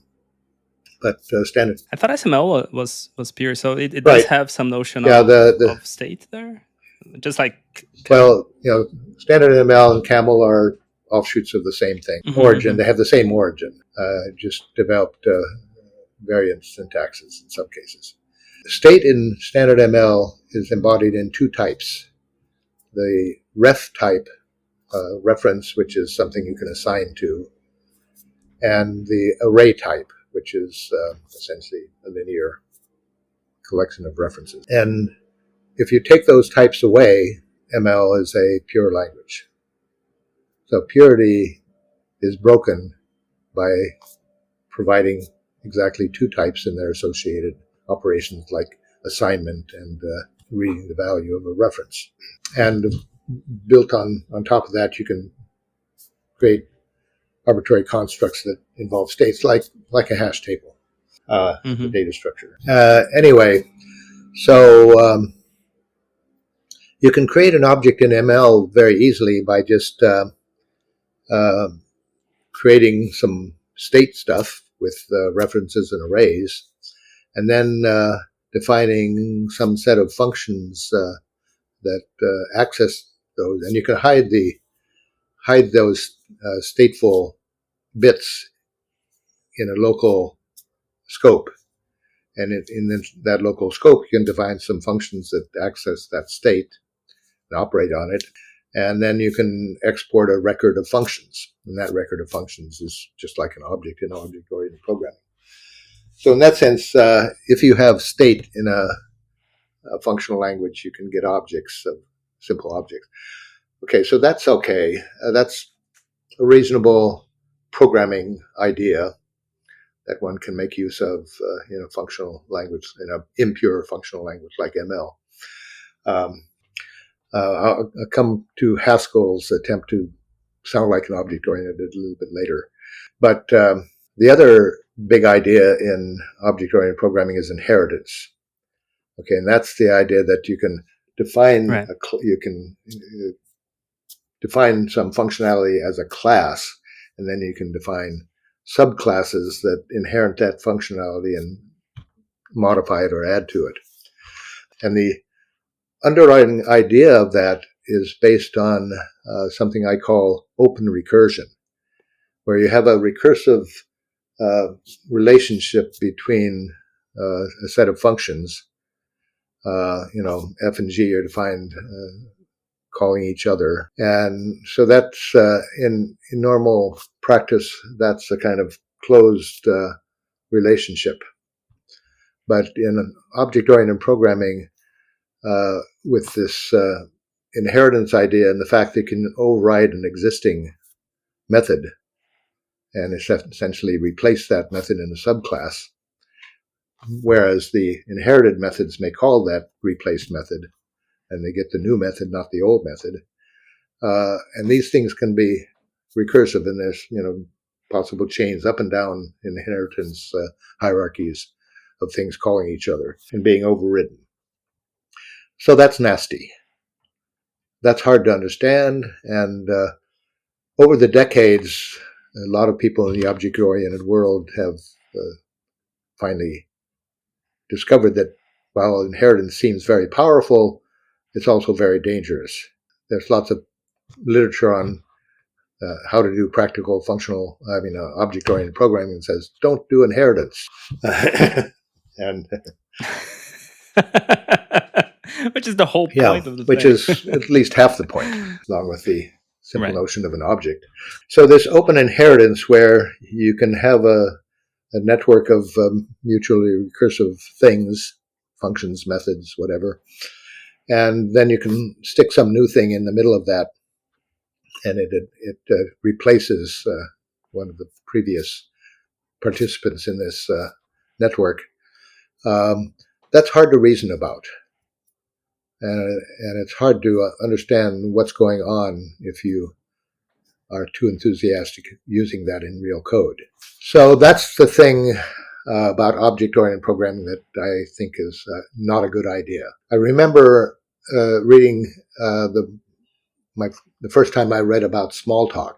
As I said, I very early read this section by Dahl on Simula 67.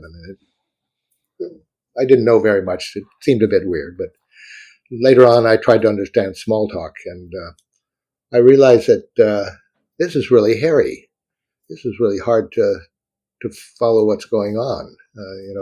If I was trying to read some code and this was going on, it'd be hard to understand what was happening. And I just had this feeling, and I thought about it over the years and of course, object-oriented programming became a big thing, and people talked about, well, ML would be better if it had object-oriented programming. If you extended it to be an object-oriented language, and I was against that. So I wrote a paper, should ML be object-oriented, and I set out my arguments about why I didn't think that was a good idea. Of course, there were a couple experiments that actually added object-oriented features to an ML-like language. One was OCaml, where one of Didier Remy's students developed an object system and kind of patched it into the Camel language. And John Reppy and Kathleen Fisher did an object-oriented ML-like language at Bell Labs, in their collaboration. That was Manticore? Manticore. Yeah, Manticore, they called it. Anyway, so those experiments were tried. And in the case of Manticore, didn't really have a user community, but OCaml has a substantial user community. And as far as I can tell, nobody uses the object system in real programming. Yeah, I've never seen it, at least in my time. Yeah, that's true. One question that came to my mind now that you're talking about how you could implement objects with module systems and a notion of references or arrays. Why did you guys decide to keep ML and pure with reference? Well, there are programming ideas that are hard to accomplish without state. Certainly, lambda calculus is universal. That was proved in 19 universal in the sense it was equivalent to Turing machines. Was proved in 1937 or something like that. So you don't need references and state. You have to program them around the lack of them. So we have a large-scale experiment in doing that in the form of Haskell, which is a pure functional language. And the pattern of programming around the lack of state is called monads, state monads, right. IO monads, blah, blah, blah. And if you look at typical textbooks on Haskell, they don't teach monads. They just teach the pure language. They don't teach the workaround. So that seems to be so we could do that in standard ML. We could program with monads. And of course, you have things like what's the unsafe execution or something like that. There's the magical thing that allows you to actually perform the side effects. But in effect, when you're programming an algorithm in Haskell that uses monads and state monads and so on, what you're doing is sort of like programming in continuation passing style, if people understand what that means. It's basically saying what my program builds is not, when it's executed, it doesn't really execute. It builds a continuation or a monad thingy. And only after this thing is built, finally, you run it. And it does what it does. So the question is, does that help you reason about that effectively stateful algorithm? And I claim that it doesn't. I mean, monads are a nice theoretical pattern and idea. And they were originally introduced for denotational semantics as a method of describing in denotational semantics, which is basically translating two-type lambda calculus, describing the semantics of a language feature that involves state. So it wasn't invented by Wadler or computers. It was, what's his name? Name escaped me. A Italian computer scientist from Genoa. Anyway, it was basically part of denotational semantics technique before it was used in languages like Haskell. Yeah, I don't remember. Well, we are starting to get over time here. There is two more, more on the philosophical side of questions that I would still like to cover. Okay. Well, you're the editor. You can throw whatever away that doesn't. Okay. But okay, so one question that I would really like to get your. Let me say one brief thing. Continue the object-oriented thing. So, in the 1990s, at one POPL meeting in Albuquerque, I think it was 92 or 93, several people, Bob Harper, John Mitchell maybe, and myself, had lunch together and started thinking about what the next generation of ML should look like. And this became called the ML 2000 discussions. So this went on periodically at conferences and at a couple ad hoc meetings through the 90s, trying to come up with a better ML, the next generation ML. And the big difficulty or controversy was object-orientedness. Is the next ML better because it's object-oriented? And exactly how would the object-oriented stuff be added to the language? And there was a final report that was written by John Rickey about the ML 2000 effort. I'm not sure that it was published, but it's out there. And, we didn't come up with a new language, basically because there was a division between those people who thought the new language should be object-oriented and those people who didn't. Mainly Bob Harper and myself were on the no side. I can see him Right. being very vehementic against Right. object-oriented Right. So that didn't happen. So there's still, if you could say ML2000 or ML2K. If it's ML2K, there's still 24 years to go. And that's an interesting point. What's the lifetime of the language? When is, obviously there's popularity, but popularity of a language, C is very popular, C++ is very popular. They're not great languages. Yeah. They don't deserve to be popular, if you like, intellectually. And there's, influence on the continuing development of the subject, etc. In the subject of programming, I think ML has more lasting influence than C. Well, I would argue that I think one of the most influential languages nowadays for everything we do is Hope. I would argue that for sure because of data types, and data types is just incredibly amazing, beautiful. It's like a diamond. It's just. So one question that I would like to get your input in is, you have a lot of experience in our field and in programming languages and in design and in theory and all of that. And when we were talking privately, I told you that I have this overarching feeling that, like the golden ages of programming languages research is kind of behind us, because in your time it was still a field in development, and you had all these incredibly exciting things to still be built and discovered. And nowadays, often enough, I feel like we're kind of implementing those ideas or coming up with this new little bit of implementation, and feels a lot of papers nowadays, you don't have this sense of beauty behind these new ideas, and you get a lot of that in older papers, right? So my question is, what are your thoughts about the state of art in research in programming languages and type theory, and what are the current results and developments that you think are the most exciting and beautiful? Right, that's a very good question, and the simple answer is, if we can, find a subject that's in its beginnings and jump into that, as opposed to something that's in its mature years.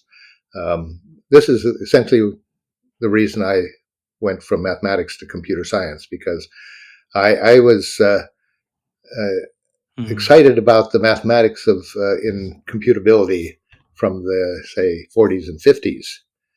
And by the time I was doing my PhD, it's, generalize this or generalize that and try to do the same thing in this generalized context, or fill in the filigree of the subject, if you like, fancy little details, and where nobody much cares about what you actually achieve. You get points for novelty and elegance of your technique, proof, etc. So that's what happens typically in mathematical subjects. I mean, people like Frege and Cantor had a lot of fun because they were trying to understand what the concepts should be, and programming languages in, say, the 60s and 70s and into the 80s. You're exploring new ideas and trying to figure out which ones are worth developing and using. And it's just the nature of things that a subject becomes more specialized, and you find yourself working out technical details of stuff that was done before, as opposed to doing really new stuff. So this is the advantage of being at the right place at the right time. Edinburgh was a great place and a great time for me, and I was able to kind of get in close enough to the beginning, so that there was a lot of interesting stuff to do. What's the equivalent opening up fields now? I don't know. There's things like data center scale computing, which is something that Google, but that's kind of an industrial thing. It's not clear what the intellectual content of that is. There's, of course, AI is like object-oriented programming now. It's the hype bubble is expanded a lot, and I don't believe in AI as it's. I believe AI is a marketing and a journalistic term these days. What we should be talking about is advanced computational statistics. So I wouldn't advise people to get into AI as an intellectual pursuit. Might be lucrative, but right. And it's a kind of sad thing about AI. It's clear what they're.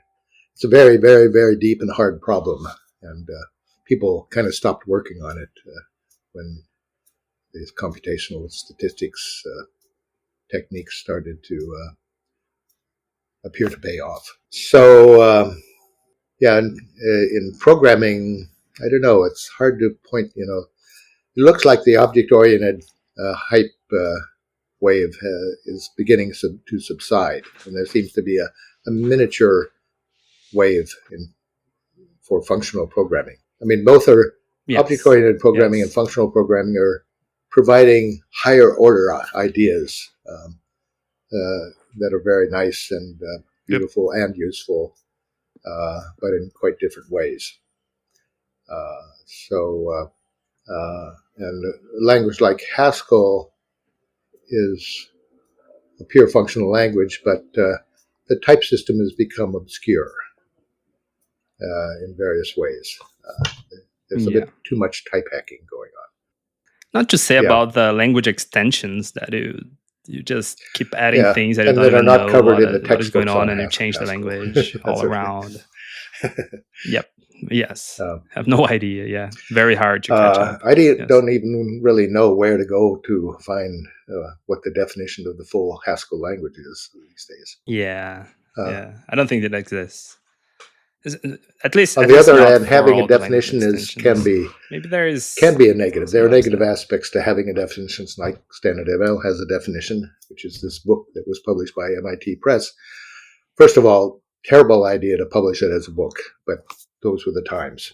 We didn't have GitHub repositories and wikis and stuff like that.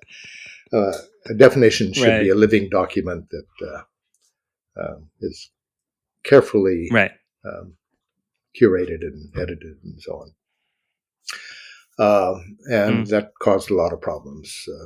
So as long as a definition is very good to have, but it should be a living document that's developed along with implementations and can be refined and corrected and so on. I've just written a new description of what my own notion of successor ML should be. Well, I'd like to make ML simpler. It's a pretty simple language, but it could be simpler. Really? I have some ideas. Like we have this open. There are several mistakes, things that I think are clear mistakes in the design. There's this open declaration where you have a structure that has a bunch of components, mixed types and values and so on. You call that structure S, and you can say open S, and that dumps the contents into the current environment. That's a bad idea. It can easily be overused. In the early days, we might say open A, B, C, D, E, F, G, or something. Then you've got a heavily kind of polluted namespace. So an open introduces various difficulties and complications in certain kinds of analysis and semantics and so on. So I would drop open. That's one of the most obvious things. ML also has another terrible idea, which is statically scoped infix declarations. You can define a new infix operator by infix plus plus or something like that, and you can associate precedence to it. And you can right or left associativity, precedence, etc. This was a kind of hack in the POP2 language that had this ability to introduce new infix operators and so on. But POP2 was a dynamic, non-untyped language, sort of like Lisp. But when you have serious scoping and so on, having a declaration that essentially changes this concrete syntax of the language within a given scope, that's a bad idea. And it in particular interacts badly with the module system, because we discovered it's not a good idea to try to export an infix declaration from a module. So I get rid of infix. Yep. Yeah. Maybe have some ad hoc treatment like OCaml or Haskell or something like that. Certain decorations on a symbol can make it into an infix symbol or something. But there's a couple other places where the module system could be fixed. There's a kind of a need for ways of constructing new signatures out of old signatures, or new modules out of old modules. And the ways that standard ML provides that capability are not the right way. So we have, for signatures, we have this include specification. One insignia includes. That's kind of based on a textual metaphor, which is always a bad sign. I'm thinking here, if you guys had that on the issue. It's not. There are ideas from old languages that might be valuable ideas. I'm not saying that the whole thing is right. But anyway, there are a few things like that.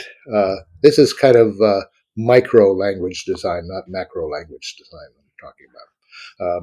So I can imagine a better ML with a few changes. And one most important addition is that it's nice. We often, because we have these pure records, immutable records, and we often want to modify an immutable record, like increment the A field in a record.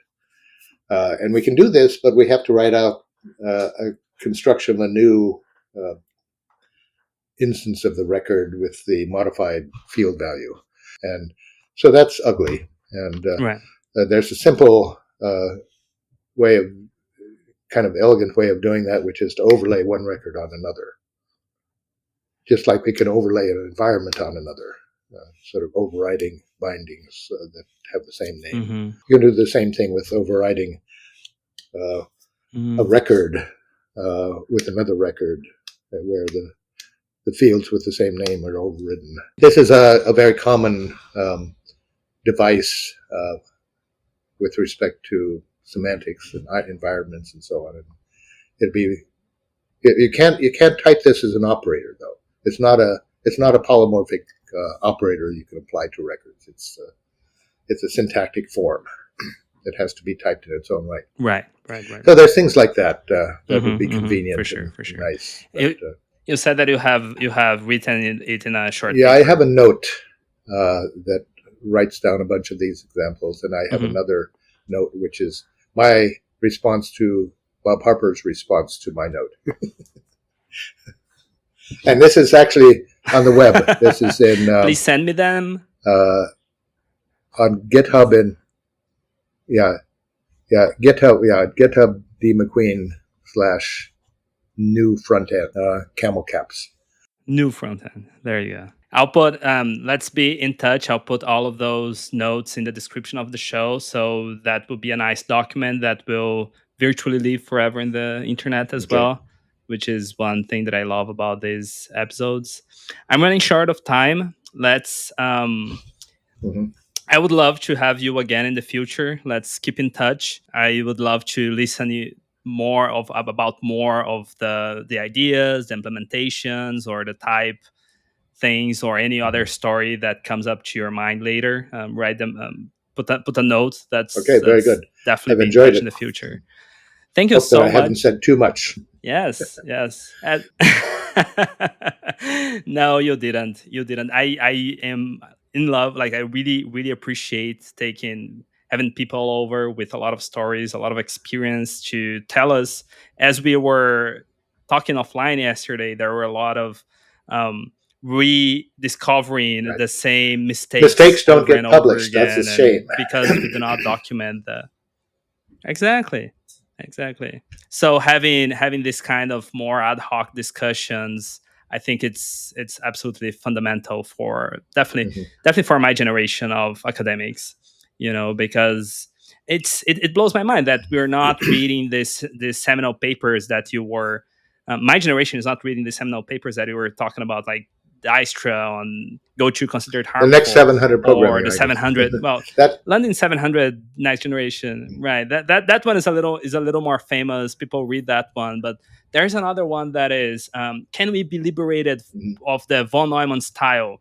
And it's all the things in that paper we're still discussing nowadays. I'm like, guys, Right, right. just go to that paper. It's all Yeah. there. We don't have to discuss these ideas anymore. It's already discussed. I think academia is a kind of in a really weird spot right now. We're swamped in all these PDFs and all of these ideas. Nobody have time to actually think of what's going on. And I'll mention one thing that was important and valuable about the Edinburgh experience. Well, it wasn't a very publication-oriented community. yes, And that's very valuable. I was switching fields, and I didn't know very much, and I fell in with some good people and learned a lot, and so on. But it wasn't. Yes. Yes.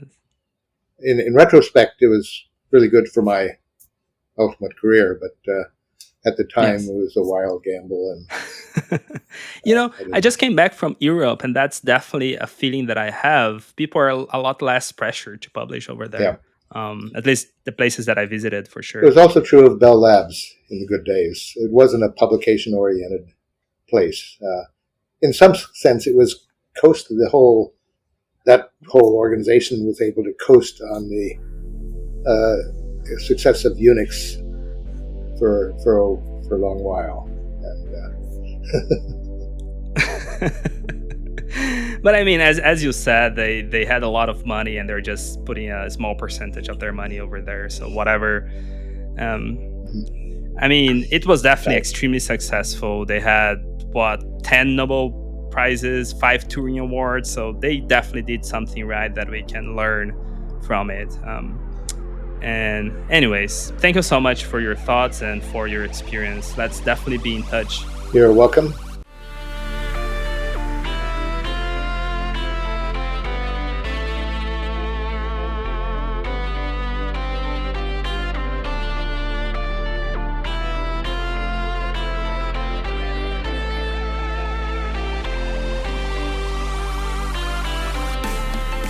So that was it for today's conversation. I hope you guys enjoyed as much as I did. Thank you, David, for making this happen. I learned so much with you. I love interviewing people who have so much story to tell and so much to share. It was very interesting.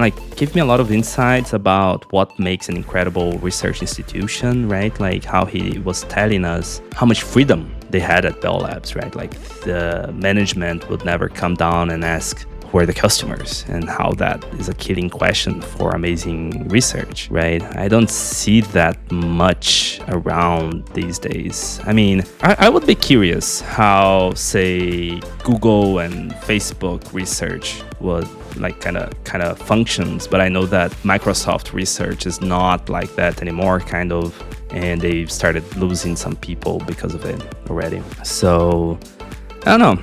That gives you some food for thought, right?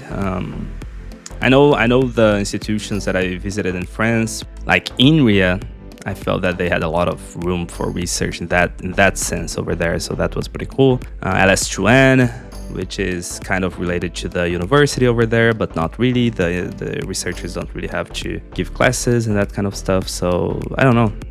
France seemed like they had some interesting research institutions in that sense. But yeah, well, those are some interesting stuff to think about. I will stay here. You guys know what to do. Follow us on Twitter at TT4All. If you have questions, suggestions, send us an email, typetheoryforall@gmail.com. Don't forget to join us on Discord. Just go to our website, typetheoryforall.com, and you'll see a little button for Discord over there. And don't forget that we have a Ko-Fi, and we always accept some donations. That would be awesome if you guys could help me out with that. Any amount is greatly appreciated. So see you guys next time.